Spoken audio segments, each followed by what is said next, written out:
একটা কথা প্রথমে বলে নিই, আমি আয়াতুল্লাহ খোমেনির কোনো ভক্ত নই।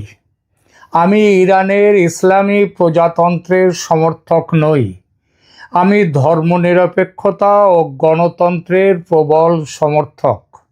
তবু বর্তমান পরিস্থিতিতে আমি ইরানি প্রতিরোধের দৃঢ় সমর্থক এজন্যই যে ইরান লড়াই করছে আমেরিকার নির্লজ্জ সাম্রাজ্যবাদ, প্রভুত্ববাদ ও ক্ষমার অযোগ্য দাদাগিরির বিরুদ্ধে।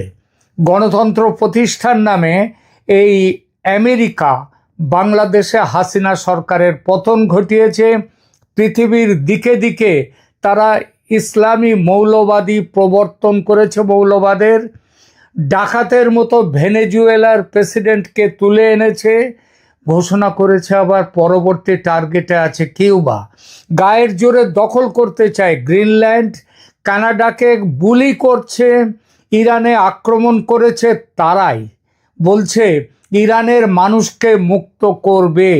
এই অধিকার কে দিয়েছে আমেরিকাকে? মধ্যপ্রাচ্যের যেসব দেশ আমেরিকার উপগ্রহ হয়েছে আজ, তাদের কোথাও নেই গণতন্ত্র। কি করেছে আমেরিকা? আসলে ইরানকেও উপগ্রহ করতে হবে, তাই বড় বড় কথা আমেরিকার, ও সবচেয়ে বলি। তাই আমি আমেরিকার সাম্রাজ্যবাদের বিরুদ্ধে, ইরানের সার্বভৌমত্বের পক্ষে, ইরানের স্বাধীনতার লড়াইয়ের পক্ষে। এই কয়টি কথা বলে আসবো আজকের আলোচ্য বিষয়ে। কোন কৌশলে প্রবল শক্তিধর আমেরিকা ও ইসরায়েলের রাতের ঘুম কেড়ে নিয়েছে ইরান, সে কথা বলবো। এটা কোনো ফ্লুক নয়, নির্ভেজাল বিজ্ঞান, অত্যন্ত সুচিন্তিত যুদ্ধ কৌশল। ইতিহাসে বিভিন্ন গেরিলা যুদ্ধ কৌশলের কথা আমরা পড়েছি।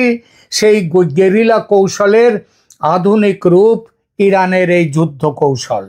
গেরিলা যুদ্ধের মূল কথা হলো শত্রুর চোখে ধুলো দিয়ে তার অজান্তে এমনভাবে ঝাঁপিয়ে পড়া যে শত্রু বুঝতেই পারে না কোথা থেকে কিভাবে আক্রমণ আসছে। ইরান তার আজকের যুদ্ধ পরিকল্পনা এই কথাটি মাথায় রেখে তৈরি করেছে তার অস্ত্র ভাণ্ডার। এই অস্ত্র ভাণ্ডারের মূল সম্পদ ইরানের ড্রোন এবং মিসাইল ক্ষেপণাস্ত্র। এই স্ক্রিপ্টে আমরা ইরানের বাজেট যুদ্ধ কৌশল, ড্রোনের প্রযুক্তির পেছনের বিজ্ঞান, সহজ বিজ্ঞান এবং এর মোকাবিলায় আমেরিকার দামি ডিফেন্স সিস্টেমের যে অসহায়ত্ব, সেই অসহায়ত্বকে তুলে ধরব। প্রিয় দর্শক, কল্পনা করুন আপনি বিশ্বের সবচেয়ে শক্তিশালী সেনাবাহিনী। আপনার কাছে আছে কোটি কোটি ডলারের রাডার, স্যাটেলাইট আর অত্যাধুনিক মিসাইল সিস্টেম। কিন্তু হঠাৎ একদিন দেখলেন আপনার এই বিশাল আয়োজনকে বৃদ্ধাঙ্গুলি দেখিয়ে আকাশপথে ধেয়ে আসছে কাঠ আর ফাইবার গ্লাসের তৈরি কিছু সস্তা যন্ত্র, যে যন্ত্রটির দাম হয়তো আপনার একটি আইফোনের চেয়েও কম। হ্যাঁ, কাঠ এবং ফাইবার গ্লাসে, এমনকি কাগজে তৈরি সস্তা মিসাইল। ঠিক এটাই ঘটেছে মধ্যপ্রাচ্যের রণক্ষেত্রে। গত কয়েক দশকে ইরানের ওপর অজস্র অর্থনৈতিক নিষেধাজ্ঞা দেয়া হয়েছে। বলা হয়েছে তারা কোনো প্রযুক্তি বা পার্টস কিনতে পারবে না পৃথিবীর কোনো দেশ থেকে। কিন্তু ইরান কি করলো? তারা আধুনিক প্রযুক্তির পেছনে না ছুটে ব্যবহার করলো তাদের কমন সেন্স। কাঠ, কাগজ আর ফাইবার গ্লাস দিয়ে তৈরি তারা এমন এক ড্রোন ও মিসাইল বাহিনী তৈরি করেছে যা এখন আমেরিকা আর ইসরায়েলের রাতের ঘুম কেড়ে নিয়েছে। আজকের পর্বে আমরা বিশ্লেষণ করব ইরানের এই অপ্রতিসম যুদ্ধ কৌশল বা অ্যাসিমেট্রিক ওয়ারফেয়ার নিয়ে। লোটেক যখন হাইটেককে হারায়, আপনি যদি মনে করেন আধুনিক যুদ্ধে কেবল মেটাল বা ধাতব বস্তুই শ্রেষ্ঠ, তবে আপনি ভুল। ইরান তাদের ড্রোনে মেটালের বদলে ব্যবহার করেছে ফাইবার গ্লাস, কার্বন ফাইবার এবং শক্ত করা কাগজ, রেসিন হার্ডেন্ড পেপার। ইরানের এই ডিসপোজেবল ফ্লাইং বোম বা সস্তা ড্রোন, এই প্রযুক্তি আগামী দিনে যুদ্ধের সংজ্ঞাই বদলে দিতে পারে। উন্নত দেশগুলো যখন হাই স্পিড ব্যালিস্টিক মিসাইল নিয়ে গবেষণা করছে, ইরান তখন রাডারের নিচ দিয়ে ধীর গতির এই ড্রোন পাঠিয়ে সবাইকে চমকে দিচ্ছে। কেন?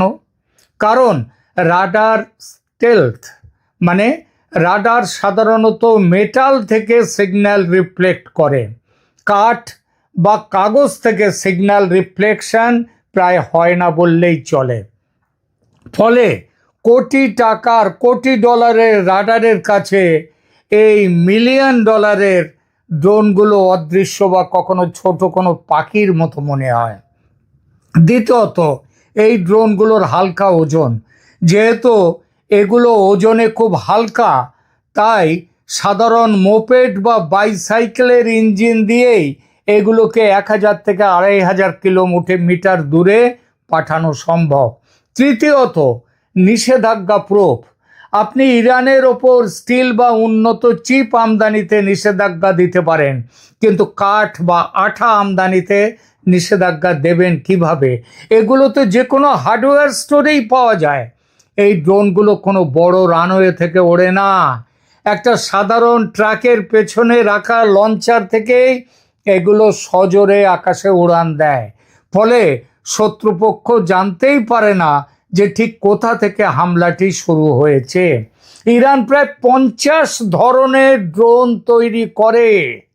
50 ধরন, একাত্তা নয়, যার মধ্যে উল্লেখযোগ্য কয়েকটি তাদের নাম করছি, যেমন শাহেদ সিরিজ। এই শাহেদ সিরিজের শাহেদ 136 এটি একটি কামিকাজি বা আত্মঘাতী ড্রোন। এটা খুব সস্তা এবং ঝাঁক বেঁধে আক্রমণ করতে পারে। এরপরে আছে শাহেদ 129। এটা আমেরিকার প্রেডেটর ড্রোনের মতো দীর্ঘ সময় আকাশে থাকতে পারে এবং নজরদারির পাশাপাশি এরা হামলা চালাতেও সক্ষম। শাহেদ 191 এটা স্টেলথ প্রযুক্তি সম্পন্ন ড্রোন, মানে স্টেলথ মানে যা রাডারকে ফাঁকি দেয়। এরাও ওজনে খুব হালকা। এরপরে মোহাজের সিরিজ আছে, মোহাজর সিরিজ। এই মোহাজের সিরিজের মোহাজের 6 এটি ইরানের অন্যতম আধুনিক ড্রোন, যা নিখুঁতভাবে গাইডেড বোমা হামলা চালাতে পারে। এরপরে আছে আবাবিল সিরিজ, আবাবিল 3 এবং আবাবিল 5। এরা মূলত নজরদারি এবং স্বল্প পাল্লার গোয়েন্দা তথ্য সংগ্রহের জন্য ব্যবহৃত হয়। এরপরে আরএস সিরিজ আছে, আরাস। এই আরাস সিরিজ হচ্ছে বিশ্বের অন্যতম দীর্ঘ পাল্লার আত্মঘাতী ড্রোন হিসেবে পরিচিত, যা প্রায় 2000 কিলোমিটার দূরে গিয়ে আঘাত করতে পারে। এছাড়া কারার সিরিজ আছে, এটা ইরানের প্রথম জেট চালিত ড্রোন, যা ইন্টারসেপ্টার হিসেবে অন্য ড্রোন বা বিমানকে ধ্বংস করে দিতে পারে এবং দিচ্ছে। এবার আসি অর্থনীতির গণিত প্রসঙ্গে। যুদ্ধের ময়দানে এখন কে বেশি শক্তিশালী সেটা বড় কথা নয়, বড় কথা হলো কে কতদিন যুদ্ধ চালাবার ক্ষমতা রাখে, মানে কার পকেট আগে খালি হয়। ইরানের এক একটি ড্রোনের খরচ মাত্র 20 থেকে 50,000 ডলার, অর্থাৎ একটা স্পোর্টস কারের চেয়েও কম দাম।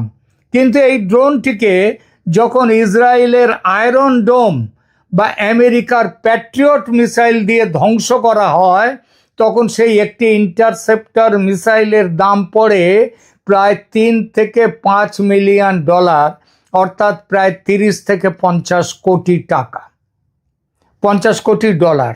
একটু হিসাব করে দেখুন, ইরান যদি 100টি ড্রোন পাঠায় তার খরচ মাত্র 20 লাখ ডলার। আর সেই 100টি ড্রোন ঠেকাতে আমেরিকার যে ইন্টারসেপ্টর, তার খরচ হয় প্রায় 30 কোটি ডলার। 20 লাখ ডলারকে সামলাতে 30 কোটি ডলার, এই যে বিশাল অর্থনৈতিক ফারাক, এটাই হলো ইরানের আসল চাল। তারা জানে তারা হয়তো সামনাসামনি যুদ্ধে আমেরিকার সমান শক্তিশালী নয়, কিন্তু তারা আমেরিকাকে অর্থনৈতিকভাবে ক্লান্ত করে দিতে সক্ষম। একেই বলে কস্ট এফেক্টিভ ওয়ারফেয়ার। ড্রোনের পর আসা যাক ইরানের উদ্ভাবনী যে মিসাইল প্রযুক্তি, ইনোভেটিভ মিসাইল প্রযুক্তি যেটা, সেই প্রসঙ্গে। শুধু ড্রোন নয়, ইরানের মিসাইল বা ক্ষেপণাস্ত্র প্রযুক্তিও এখন অত্যন্ত উন্নত। ইরান যে বিষয়টিতে সবচেয়ে বেশি ইনোভেশন এনেছে তাহলে প্রিসিশন গাইডেড মিসাইল, অর্থাৎ নিখুঁত লক্ষ্যে গিয়ে আঘাত করে যে মিসাইল। ইরানের ক্ষেপণাস্ত্র বা মিসাইল কর্মসূচি শুধুমাত্র সংখ্যার দিক থেকেই বড় নয়, এটি অত্যন্ত ইনোভেটিভ বা উদ্ভাবনী। তাদের এই সাফল্যের পেছনে কাজ করছে তিনটি মূল স্তম্ভ। এক হচ্ছে কম দাম, তারপরে গতিশীলতা এবং ভূগর্ভে সেগুলোকে গুছিয়ে রাখার কৌশল। প্রথমে ওদের বলি নিখুঁত লক্ষ্যভেদের কথা। আগে ইরানের ক্ষেপণাস্ত্রগুলো মূলত বিশাল এলাকা লক্ষ্য করে ছোড়া হতো, কিন্তু গত এক দশকে তারা তাদের ফাতে 110 এবং জোলফাগার সিরিজের ক্ষেপণাস্ত্রগুলোতে উন্নত জিপিএস সিস্টেম এবং অপটিক্যাল গাইডেন্স সিস্টেম যুক্ত করেছে। ফলে এগুলো এখন কয়েকশো এমনকি কয়েক হাজার কিলোমিটার দূর থেকে কোনো একটি নির্দিষ্ট ভবনের জানলায় গিয়ে কোন জানলায় গিয়ে আঘাত করবে সেই সক্ষমতাও ইরান ঠিক করে ফেলেছে। আর এইসব মিসাইল তারা গোপনে গুছিয়ে রাখার পদ্ধতিটাও দুর্দান্ত পদ্ধতি তৈরি করেছে। মাটির নিচে লুকোনো শহর। ইরান পাহাড়ের শত শত ফুট নিচে বিশাল বিশাল টানেল তৈরি করে সেখানে মিসাইল সাজিয়ে রেখেছে। এই জায়গাগুলোকে বলা হয় মিসাইল সিটি। ওপর থেকে বোমা ফেলে এগুলো ধ্বংস করা অসম্ভব। আন্ডারগ্রাউন্ড মিসাইল সিটি ইরানের অন্যতম বড় উদ্ভাবন। মাটির নিচে ভূগর্ভস্থ ক্ষেপণাস্ত্র শহর। তারা পাহাড়ের গভীরে শত শত ফুট নিচে বিশাল টানেল তৈরি করে সেখানে ক্ষেপণাস্ত্র মজুত এবং উৎক্ষেপণের ব্যবস্থা করেছে। এটা এতটাই সুরক্ষিত যে কোনো বড় ধরনের বিমান হামলা বা বাংকার ব্লাস্টার বোমা দিয়েও এগুলো ধ্বংস করা প্রায় অসম্ভব। মিসাইল টেকনোলজিতে আরও একটা বড় ব্যাপার উদ্ভাবন করেছে ইরান, সেটা হলো সলিড ফুয়েল সিস্টেম প্রযুক্তি। আগে মিসাইল ছুড়তে ওই লিকুইড ফুয়েল লাগতো, কারণ লিকুইড ফুয়েল ভরতে হয় অনেক আগে, তার জন্য সময় লাগে, অনেক টাকাও খরচ হয়।